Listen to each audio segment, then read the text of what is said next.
তোমাদেরকে দুইটা জিনিস তোমাদেরকে আল্লাহ রব্বুল আলামিনের জিকির থেকে, কি থেকে?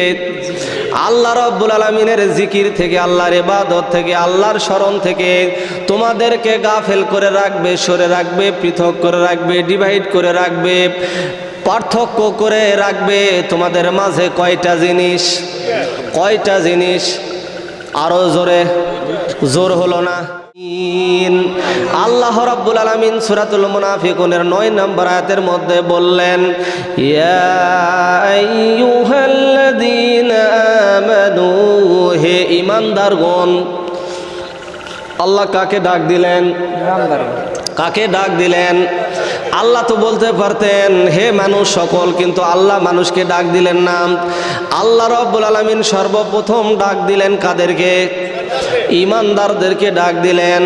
কারণ আল্লাহ যাদেরকে বেশি ভালোবাসেন তারা হলো ঈমানদার।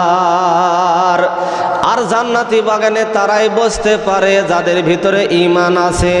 যাদের ভিতরে ঈমান আছে তাদেরকেই বলা হয় ঈমানদার। বলেন আল্লাহু আকবার। কথা কি বোঝা গেল?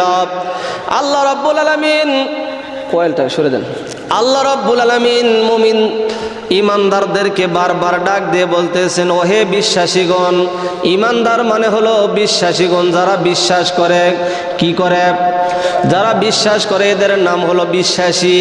আল্লাহ রাব্বুল আলামিন বারবার ডাক দিয়ে বলতেছেন, হে দুনিয়ার বিশ্বাসীগণ তোমরা শোনো, লা তুলহিকুম আমওয়ালুকুম ওয়ালা আওলাদুকুম আন যিকরিল্লাহ।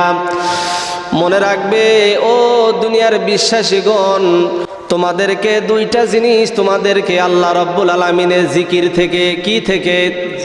আল্লাহ রাব্বুল আলামিনের জিকির থেকে, আল্লাহর ইবাদত থেকে, আল্লাহর স্মরণ থেকে তোমাদেরকে গাফেল করে রাখবে, সরে রাখবে, পৃথক করে রাখবে, ডিভাইড করে রাখবে, পার্থক্য করে রাখবে তোমাদের মাঝে। কয়টা জিনিস? কয়টা জিনিস? আরো জোরে, জোর হলো না। এ ভাই আপনারা ভাত খাননি? কয়টা জিনিস? 1 নাম্বার হলো সম্পদ, 2 নাম্বার হলো সন্তান সন্ততি। কথাটা ঘোষণা করেছেন কে? কে বলেছেন?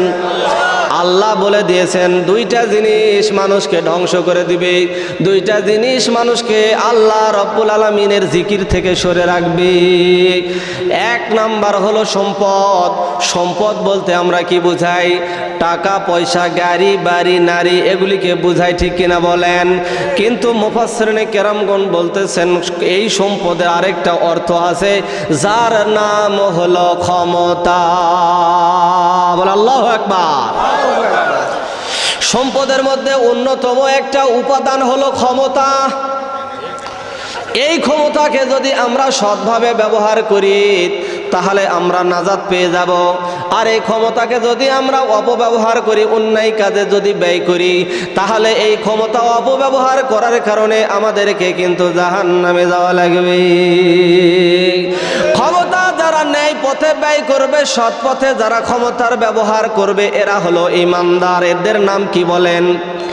ক্ষমতার যারা সৎ ব্যবহার করবে, অর্থাৎ সম্পদের যারা সৎ ব্যবহার করবে, এদের নাম হলো ঈমানদার, অর্থাৎ বিশ্বাসী।